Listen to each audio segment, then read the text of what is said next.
বাংলাদেশের একটি পত্রিকা নিউজ ইংরেজি দৈনিক এবং এটার সম্পাদক নুরুল কবির। নুরুল কবির বাংলাদেশের সিনিয়র সাংবাদিকদের মধ্যে অন্যতম উল্লেখযোগ্য সাংবাদিক এবং গুণী সাংবাদিক, শ্রদ্ধেয় সাংবাদিক, এবং এই মানুষটা কখনো কোনো রাজনৈতিক দলের দালালি করেননি, কখনোই না। আমরা বাংলাদেশের সব থেকে বড় পত্রিকা হিসেবে যাদেরকে স্বীকৃতি দিই, যে বাংলা এবং ইংরেজি পত্রিকা দুটোকে স্বীকৃতি দিই, তাদের সম্পাদকদেরও আমরা রাজনৈতিক এক ধরনের দুর্বলতা লক্ষ্য করেছি হয়তো, কিন্তু এই নুরুল কবিরকে কখনোই আমরা মাথা নোয়াতে দেখিনি, হোক সেটা বিএনপির আমলে, হোক সেটা আওয়ামী লীগের আমলে, কিংবা হোক সেটা ডক্টর ইউনূসের আমলে। ডক্টর ইউনূসের আমলে বাংলাদেশের সম্ভবত একমাত্র সাংবাদিক যিনি ডক্টর ইউনূসের সাক্ষাৎকার নিয়েছেন অ্যাজ লাইক পশ্চিমা সাংবাদিক, যে সাংবাদিকরা কোনো রাজনৈতিক ব্যক্তিকে প্রশ্ন করলে তাকে ডোমিনেট করার চেষ্টা করেন, প্রশ্নবাণে বিদ্ধ করার চেষ্টা করেন প্রতিনিয়ত, সেটা নুরুল কবির করে দেখিয়েছেন। কিন্তু ওই একটি বড় পত্রিকার সম্পাদক যখন তার সাক্ষাৎকার নিয়েছেন, তখন আমরা দেখেছি যে প্রশ্ন করতে আসেনি, প্রশংসা করতে এসেছি, যে ব্যাপারটা আওয়ামী লীগের আমলে সব থেকে বেশি পরিচিত ব্যাপার ছিল, সেটাই তিনি ঘটিয়েছেন। নুরুল কবিরের নিউজ খুবই স্বনামধন্য পত্রিকা, কিন্তু সম্প্রতি একটি ঘটনা ঘটেছে এই পত্রিকাতে। ঘটনার কথা একটু উজ্জ্ব রাখি, ঘটনাটা পরে বলছি। সেই নিউজে একটা নিউজ ছাপা হয়েছে বিবিসি বাংলাকে উদ্ধৃত করে। সেখানে বলা হচ্ছে যে হাসিনা দিল্লির কাছে বোঝা হয়ে উঠেছেন এবং এই বোঝা নামানোর জন্য দিল্লি ব্যতিব্যস্ত হয়ে পড়েছে, এবং তারা উদ্ধৃত করছে বিবিসি বাংলাকে। বিবিসি বাংলার যে রিপোর্টকে তারা উদ্ধৃত করছে, সেই রিপোর্টটা আমি নিজেও দেখেছি। চলুন একটু বুঝে ওঠার চেষ্টা করি। নিউজ যখন বলার চেষ্টা করছে যে হাসিনা দিল্লির কাছে বোঝা হয়ে উঠেছেন, দিল্লি হাসিনাকে ত্যাগ করার জন্য মরিয়া হয়ে উঠেছে, এটা সত্যই ঘটছে এবং শেখ হাসিনার কপালে রাজ্যের গজব নেমে আসছে, নাকি এটা এক ধরনের বায়াসড নিউজ, যে নিউজ করে আদতে শেখ হাসিনার ক্ষতি করার চাইতে লাভ করা হচ্ছে পক্ষান্তরে। কিন্তু সেটা কেন করা হচ্ছে, চলুন একটু আলোচনা করে বোঝার চেষ্টা করি এই ভিডিওতে। থাকবেন পলিটিক্স টিভির নিয়মিত আয়োজনে।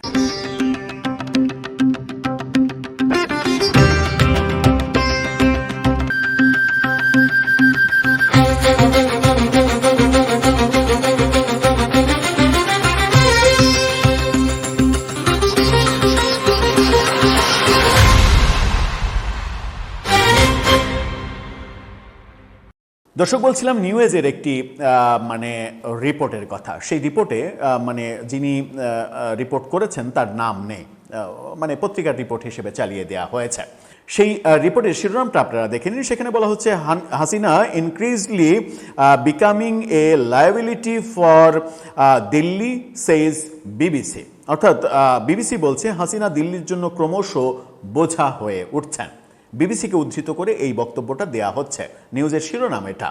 সেখানে যদি আমরা ভেতরে ঢুকি তাহলে কি তারা বলছে একটু জানি। বিবিসি বাংলার একটি ভাষ্য অনুযায়ী বাংলাদেশে ক্ষমতাচ্যুত প্রধানমন্ত্রী শেখ হাসিনার অব্যাহত উপস্থিতি নিয়ে নয়াদিল্লির অস্বস্তি বাড়ার সাথে সাথে তিনি ভারতের জন্য ক্রমশ একটি বোঝা হয়ে উঠতে পারেন, এই শব্দটা আবার বলা হচ্ছে। শিরোনামে বলা হচ্ছে বোঝা হয়ে উঠেছেন, এখানে বলা হচ্ছে বোঝা হয়ে উঠতে পারেন। এবার বলা হচ্ছে 2024 সালের 5 আগস্ট ছাত্র গণ অভ্যুত্থানের মুখে হাসিনা ভারতে চলে যান, যে অভ্যুত্থানে তার 15 বছরের শাসনের অবসান ঘটে। এরপর থেকে তিনি ভারতেই রয়েছেন, আর ঢাকা বারবার তার প্রত্যাবর্তনের দাবি জানিয়ে আসছে।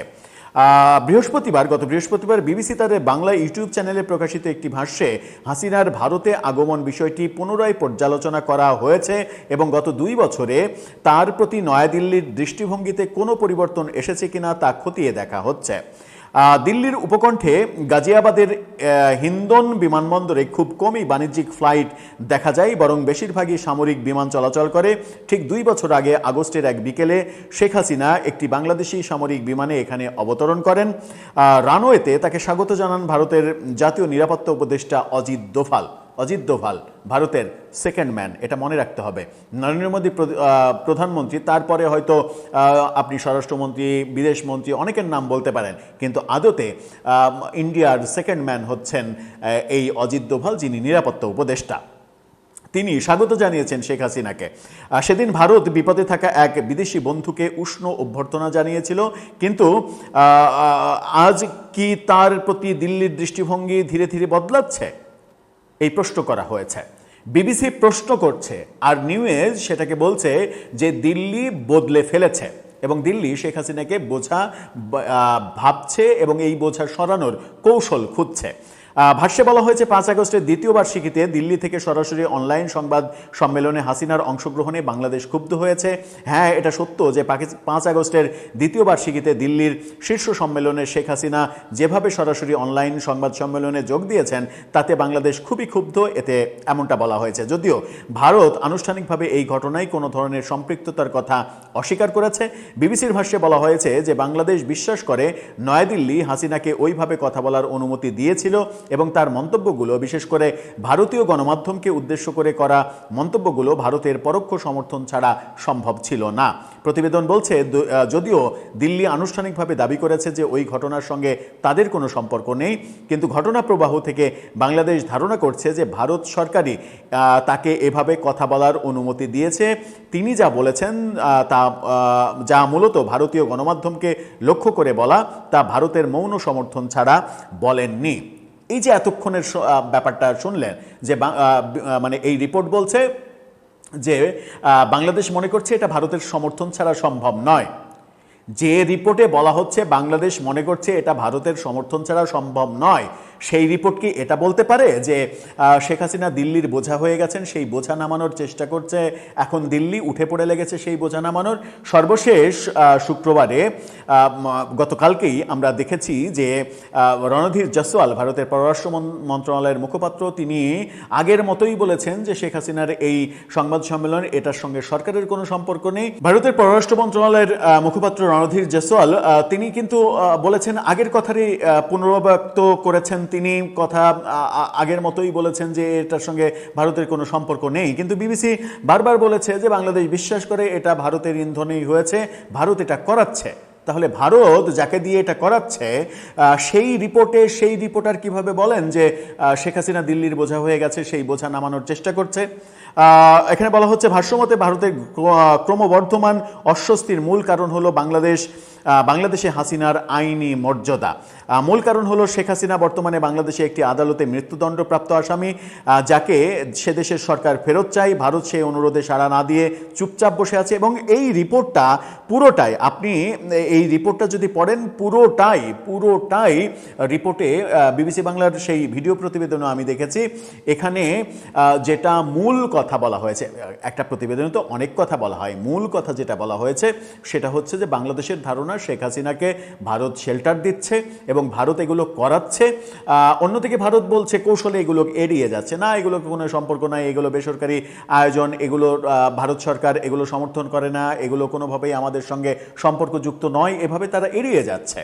তো এর মাঝে বাংলাদেশ যখন মনে করছে, বিবিসি বলছে বাংলাদেশ মনে করছে এটা ভারত করাচ্ছে, তাহলে সেই ভারত শেখ হাসিনাকে বোঝা ভাবছে কি করে? এবং প্রত্যর্পণের যে আবেদন, সেই আবেদন অন্তত 3 বার করা হয়েছে লিখিতভাবে এবং মৌখিকভাবে বহুবার করা হয়েছে। এখন পর্যন্ত ভারত সেটা নিয়ে সাড়া দেয়নি। প্রফেসর ইউনূসের আমলে বারবার বলা সত্ত্বেও সাড়া দেয়নি। যদিও প্রশ্ন উঠেছে প্রফেসর ইউনূসকে আদৌ চাইছিলেন যে শেখ হাসিনা তিনি দেশে ফিরে আসুন, কিংবা তাকে দেশে ফিরিয়ে আনার কোনো উদ্যোগকে আদৌ নিয়েছিলেন? এই প্রশ্নও কিন্তু এখন উঠছে। এই যে বিবিসির ঘাড়ে বন্দুক রেখে বলার চেষ্টা করা হলো যে বিবিসি বলছে যে শেখ হাসিনা দিল্লির বোঝা হয়ে গেছে, সেই বোঝা সরানোর চেষ্টা করছে দিল্লি। আদতে ভারত থেকে যে খবরগুলো আসছে তাতে শেখ হাসিনাকে বরং আরও শক্তপোক্তভাবে সহযোগিতা করার আয়োজন চলছে এবং সেই আয়োজনে বাংলাদেশ বারবার উদ্বেগ জানাচ্ছে। এবং বাংলাদেশ বারবার উদ্বেগ জানানোর একটাই কারণ যে শেখ হাসিনার ব্যাপারে ভারত কোনো ধরনের কোনো নেগেটিভ সিদ্ধান্ত নিচ্ছে না। আবার বাংলাদেশ সরকারের পক্ষ থেকে এরকমটাও সম্ভাবনা তৈরি হয়েছে যে ইন্টারপোলের সহযোগিতা চাওয়া হবে, ইন্টারপোল যেন শেখ হাসিনাকে অ্যারেস্ট করে বাংলাদেশের হাতে তুলে দেয়। কিন্তু আমার মনে হয় যে যারা এইসব খবর ছড়াচ্ছেন তারা বোধহয় জানেন না যে ইন্টারপোল রাজনৈতিক ব্যাপার জড়িত রয়েছে যে সকল বিষয়ে কিংবা যে সকল ব্যক্তির সঙ্গে, সেই ব্যাপারে ইন্টারপোল হস্তক্ষেপ করে না। সব মিলিয়ে এই ব্যাপারটা যখন জটিল, তখন নিউজ বিবিসির ঘাড়ে বন্দুক রেখে বলে দিল যে শেখ হাসিনা দিল্লির বোঝা হয়ে গেছে, তাকে সরিয়ে দেওয়ার চেষ্টা করা হচ্ছে। এই যে প্রকৃত বাস্তবতা আড়াল করার চেষ্টা এবং মানে অহেতুক একটা নিউজ দেওয়া, অন্য একটা বড় আন্তর্জাতিক গণমাধ্যমের উপরে দোষ চাপিয়ে, এর পেছনে কারণ কি? এটা করে কি শেখ হাসিনার মানে সমালোচনা করে ক্ষতি করা হলো, কিংবা ক্ষতি করা সম্ভব হলো, কিংবা আওয়ামী লীগের ক্ষতি করা সম্ভব হলো, নাকি পক্ষান্তরে তাদের উপকার করে দেয়া হলো? যে এরকম একটা বড় পত্রিকা, নিউজ পত্রিকা, তারা শেখ হাসিনার ব্যাপারে সঠিক তথ্য দিচ্ছে না, বিবিসির নাম ভাঙিয়ে তারা অন্য তথ্য দিচ্ছে। এখন প্রশ্ন হচ্ছে, যে পত্রিকার সম্পাদকের আমি প্রথমে এত প্রশংসা করলাম এবং মনে হয়েছে যে বাংলাদেশে মেরুদণ্ডওয়ালা মানে সম্পাদক যারা রয়েছেন, যে কয়জন হাতে গোনা রয়েছেন, তার মধ্যে যদি আপনি সিরিয়াল করেন তাহলে অতি অবশ্যই নুরুল কবিরের নাম 1 নাম্বার অবস্থানে থাকবে। সেই পত্রিকা তাহলে এটা করছে কিভাবে? আমরা এই মাসের শুরুতেই একটা ঘটনা দেখেছি। প্রফেসর ইউনূসের উপপ্রেস সচিব ছিলেন আজাদ মজুমদার। তিনি ডেইলি ওয়াদাতে নির্বাহী সম্পাদক হিসেবে কাজ করছিলেন। ডেইলি ওয়াদা তিনি ছেড়েছেন, যে কোনো কারণেই হোক, সেই কারণটা নিয়ে এত কথা বলতে চায় না। ডেইলি ওয়াদা ছেড়েছেন, অর্থাৎ শফিকুল আলমের সঙ্গ তিনি ছেড়েছেন। ছেড়ে তিনি নিউজে মানে কি বলবো, ডেপুটি এডিটর হিসেবে যোগ দিয়েছেন।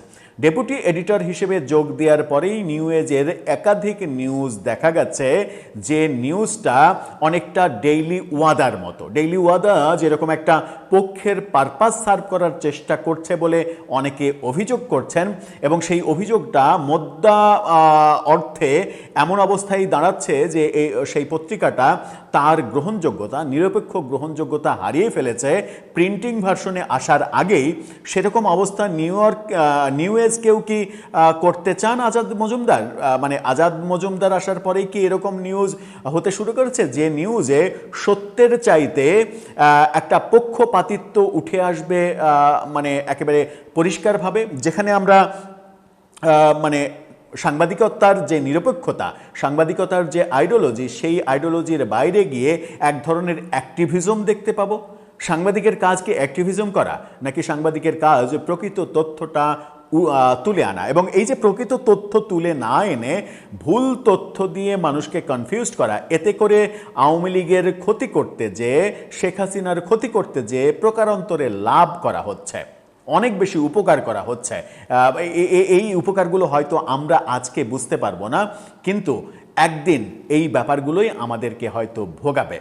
দর্শক, আপনার কি একটু মেলে, দুয়ে দুয়ে কি চার মেলে যে কোথা থেকে কি হচ্ছে বাংলাদেশের?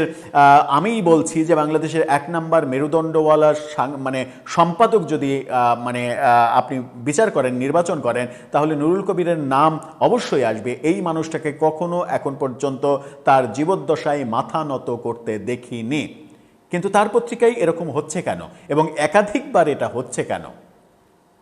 হতাশা বাড়ছে। দর্শক, আপনার মতামত এই ব্যাপারে জানিয়ে লিখতে পারেন আমাদের কমেন্ট বক্সে।